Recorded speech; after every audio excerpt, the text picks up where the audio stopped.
Thank you so much for watching Talk with Anu and this very special episode with Anandhi. And thank you for your patience. Thank you for your feedback. Thank you for your suggestions and questions.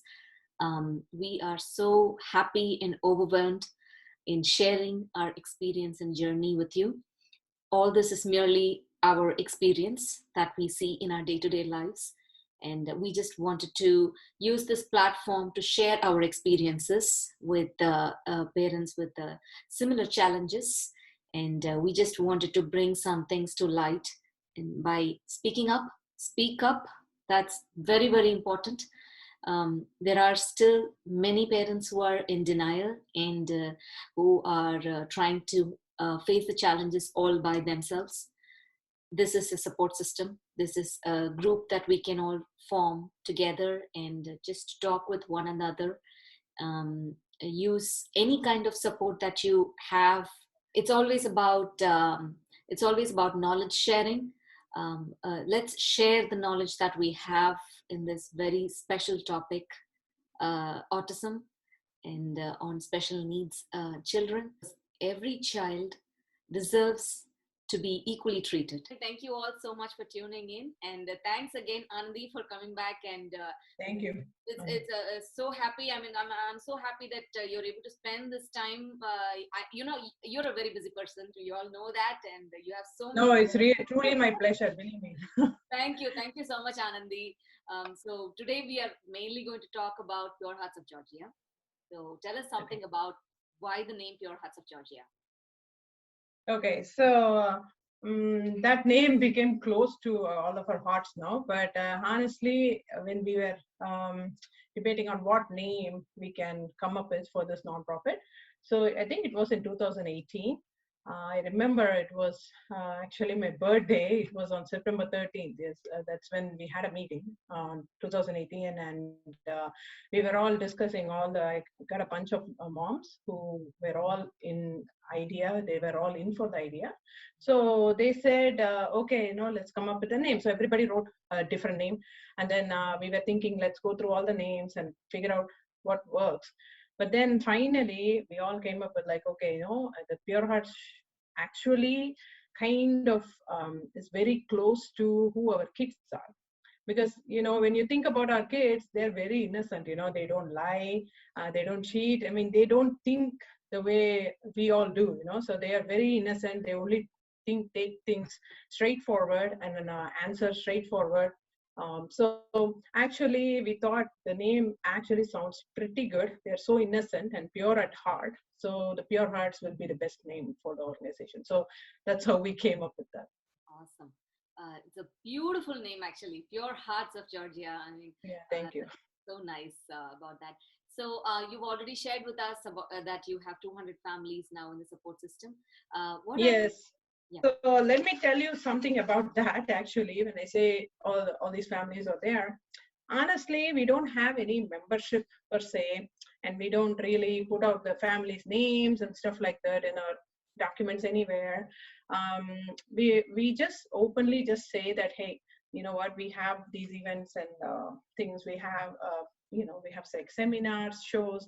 You want to participate, please go ahead and register and participate. Or nowadays it's all more like a Zoom link. You can just join in and all that. The reason why we are doing it that way, honestly, because of the social stigma which is still present in our community. Now, our Indian community is known for that social stigma right now. So honestly, I don't want to really put the name out there unless otherwise they explicitly say that, hey, we want to be part of it. Put our name everywhere. Put our child's face anywhere on the Facebook. We are openly agreeing to that idea and all that. But that's only like few families. But many of the families really don't want to really put their name, put their child's name at this point. And maybe because the kid is still young, that might be one of the reason. And also the second reason might be that some of them are still stuck under that stigma, like, hey, let's not declare my son has or my daughter has a problem right now at this point. It's just they once they understand, it's just a different ability. And those kids are smart too, and once they settle down a little bit in life, I feel like they will all come out. at that point and start participating outside. That's what I feel. And usually I see this pattern with the parents of a little bit older children and not the younger children. So that is how it is right now. So we don't really have like, okay, we have these kind of members and stuff like that. But when we had our show, we did have a great participation. So great number of participation. That's a good part. Excellent. Very true, Anandhi. When you spoke about, I mean, there are parents who want to give their names out. There are parents who do not want. Of course, we respect their confidential information. If they want to keep it private, of course, this is a very sensitive topic, right? It is, I mean, Yes. slowly people are coming up. Even it took a long time for me to come out and speak.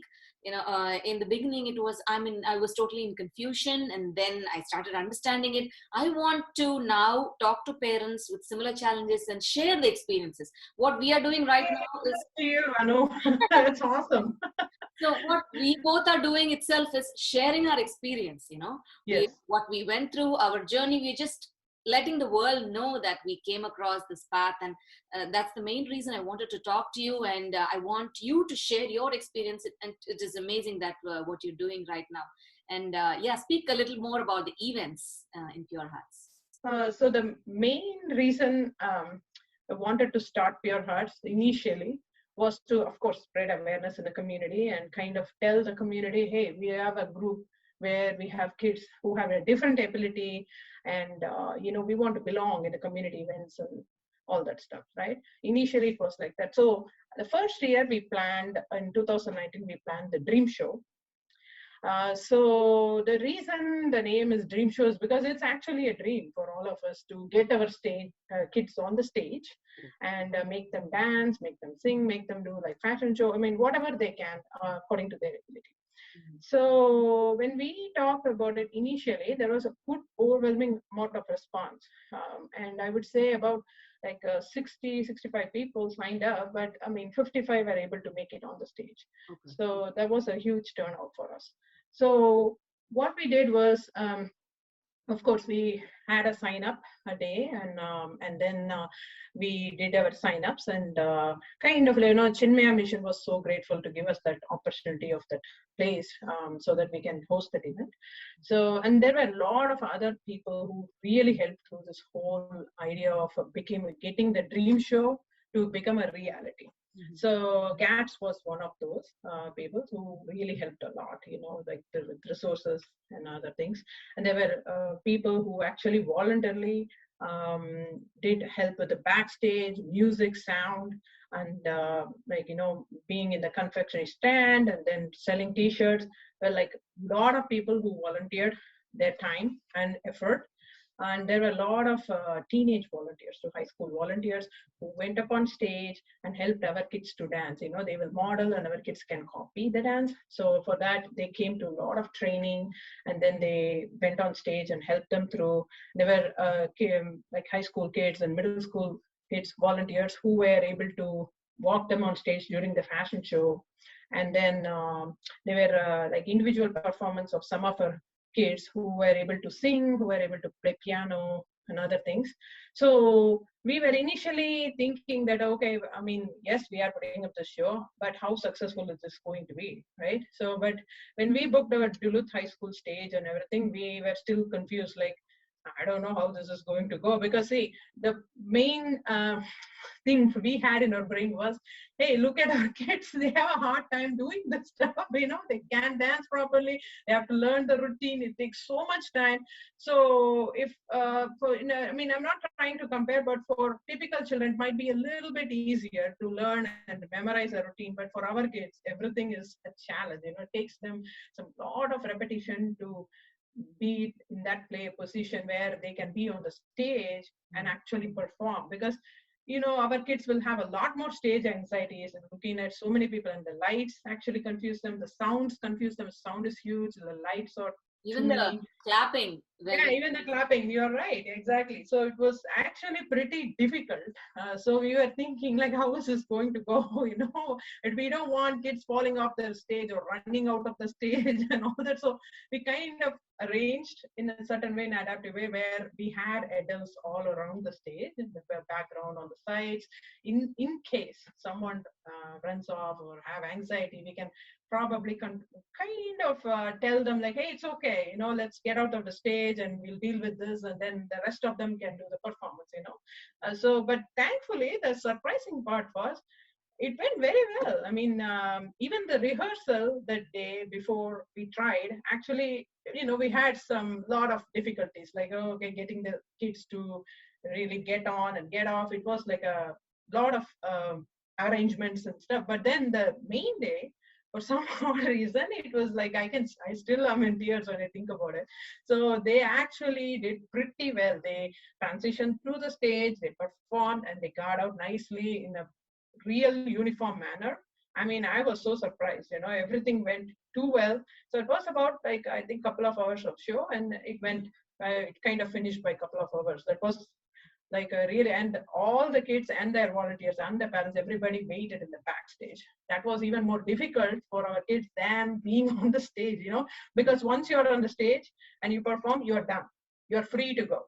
So, but for the kids who are waiting back in the stage, that is the real difficulty for them, because it's a lot of effort for them to regulate themselves and stay in one place and wait for their program until the time comes. So that was really difficult. So the backstage, I don't think many people saw the backstage as we all did.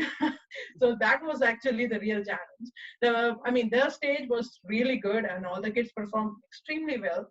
And they were all nice and smiling and regulated, very nice. So a lot of people in that. I mean, we had an audience of about like 600 people or so. wow. We couldn't even believe it. It was so much response. And then we sold a lot of tickets. And, the auditorium was full. Everybody was standing and everybody was in tears at that point. It was really overwhelming to see that whole effort went through the way it did. But I'm so thankful for that time, and thankful for all the volunteers and any help we got that time, because I didn't know the next year it's not going to happen. So last year and this year, unfortunately, I wish we could have done it again, but yeah, given the circumstances right now, we can't even redo it anymore. So there was like this one show we did, which I'm thankful about. But I'm hoping there'll be more in the future. That's what I'm hoping for. We'll see what happens. First off, kudos to the entire team. There is so much that from the conversation we just had. I mean, I could see how much efforts that you put in the backstage, especially. So, but eventually, when you see the smile in the face of these children when they're performing, that's the end result, right? All the hard work that you've put in, the smile that comes through their faces. So that is one thing, and also the parents. See, one thing I always feel about us is that how many opportunities do we get to get our kids on stage? True. I mean, probably, during like public school system, during the public school system, they have some events like Exceptional Children's Week, and they do something once in a year. I mean, it is pretty good too, but other than that, we don't have many opportunities to get them on stage and make them, train them, and make them perform. So that is what I felt like. I always see all these other shows, like GATS, Gamma, all these other people, they all, like Gujarati Association, everybody has shows where the kids come and perform, and it'll be so good to see, all those kids learning those routines and doing performance. But unfortunately, our kids, we have to kind of make an opportunity for them to get them on stage and do this kind of stuff. Otherwise it's not going to happen on its own. I mean, we'll also worry, like, going to a regular stage with other kids to go and perform like that. We can't keep up. So, but if we adapt and we change ourselves, change the policies and kind of get volunteers in and get them to dance and get them to do performance, that'll work. That is the idea behind the Dream Show. Excellent. So, what an amazing idea, to put a exclusive show for these children.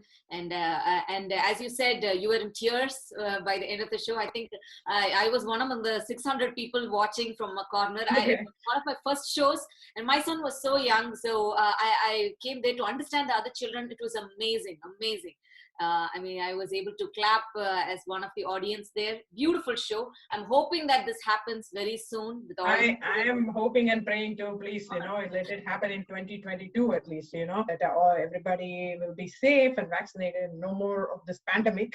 And then hopefully we can come back and redo the whole show again in a much bigger level. That's what my hope is all for, because we got so many more families now.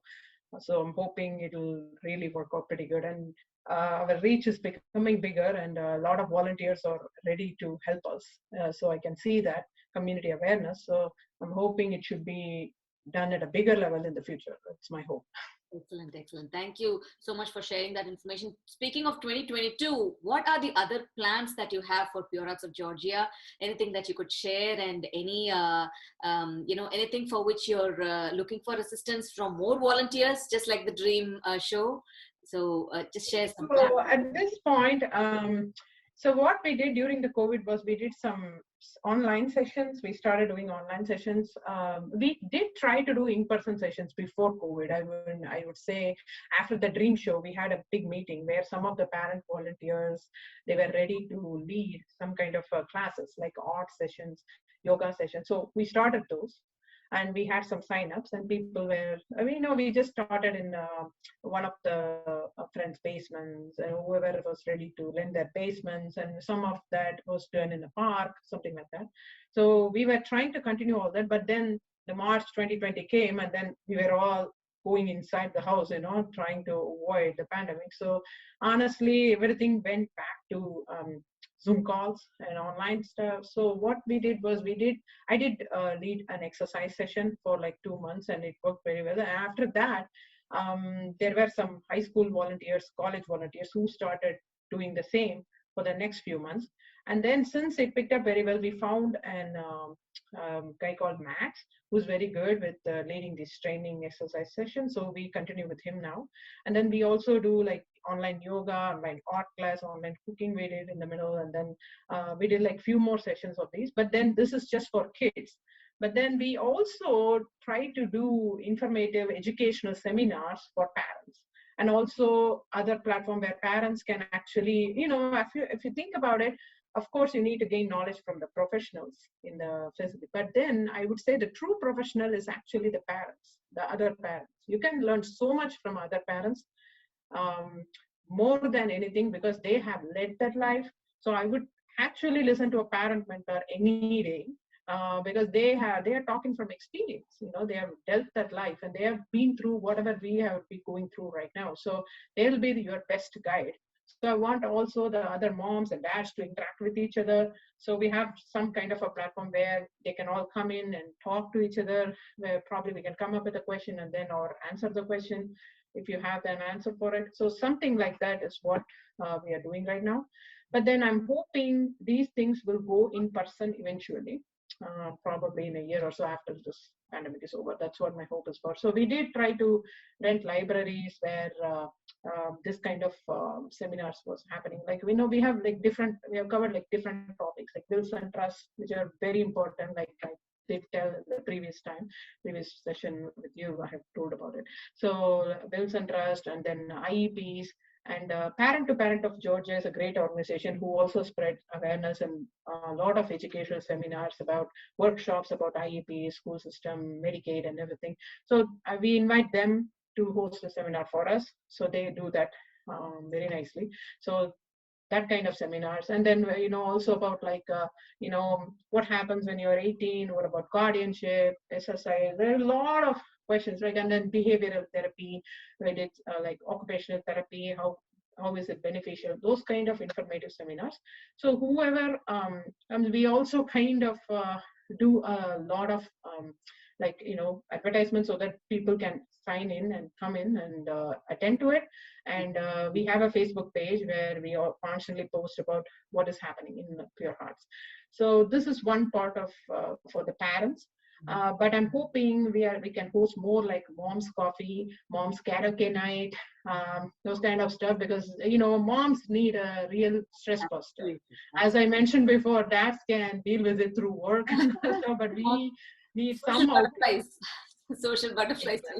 Yes, exactly. So we need some kind of an outlet.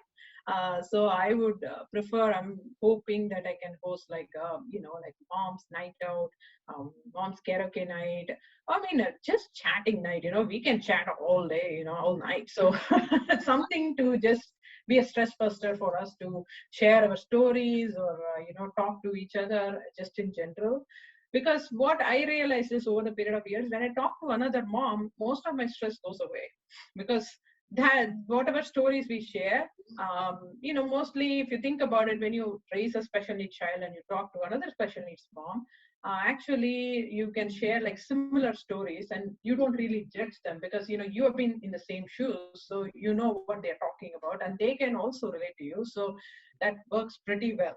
Yeah. I'm not saying that any other mom who doesn't have a kid wouldn't understand. They will, but they can probably understand the story and probably be concerned as well as be empathetic to you. But these people will probably think it's actually funny and very entertaining because that's the life we lead. Honestly, we both probably share similar stories. Oh, my son did it too. Oh, your son did it too. Okay, something like that. So, and also we kind of really be happy about like small achievements. When my some mom comes talks to me and says, hey, my son finally nailed the potty training, he can go potty in the potty now, he can pee in the potty now, I'll be like, wow, that's a great celebration. I mean, the kid will be like 9 or 10, but it's still a great celebration. Think about it, because for that um, parent, it's a great achievement. That's that, I can relate to that very well. Same thing with other parents too. So they will understand every milestone. We actually celebrate every single small things. If my son can read A, we will celebrate it like anything. Like, wow, he knows how to read A. So that is how it is. So it's good to have a community of people who actually understand you and Definitely. empathize with And as you mentioned, it's always moms, they definitely need the support system. Dads, of course, they might have colleagues at work, it's different for them. Men and women are, both two different poles. So, of you. course, Exactly. moms do need the support system. I'm really excited to join already. I know, I can always see you there singing and leading the group, hosting it. I can see that, Anu. Thank you so much. I am glad I found you, actually. Thank you so much, Anandhi. The way we talk, the way I talk with you, the way I listen to you, the way you speak, it's so amazing. So much positivity every time I talk to you. You're, such a person, such a positive person. So Thanks. nice. I feel the same way about you So right now. happy I found you, and please keep doing this to all these families. Yeah, I'm planning to. I'm definitely planning to. That is the idea behind this. So when we were talking about future plans, that's where I want to tell you the next thing. So I'm just hoping and finding a place where we can all belong, and be as a community. So basically, what I'm thinking about is if we have a good place like a big hall or something like that, where like a building where these kind of events can actually happen. So it might be like one go-to place where the seminars can happen, where the kids sessions can happen, kids can hang out as a social group, moms can hang out as a social group. So many kind of activities can keep happening there. We have a place like that, that will be great. That is what I'm trying to work towards. I'm just calling it a pure heart center from now on, but I don't know what it's going to be called and how it's going to work. Will my dream come true? I mean, a lot of questions to be answered, but I'm hoping that and praying that something like that can happen. So we have a place where we can go when you feel down and really like, alone.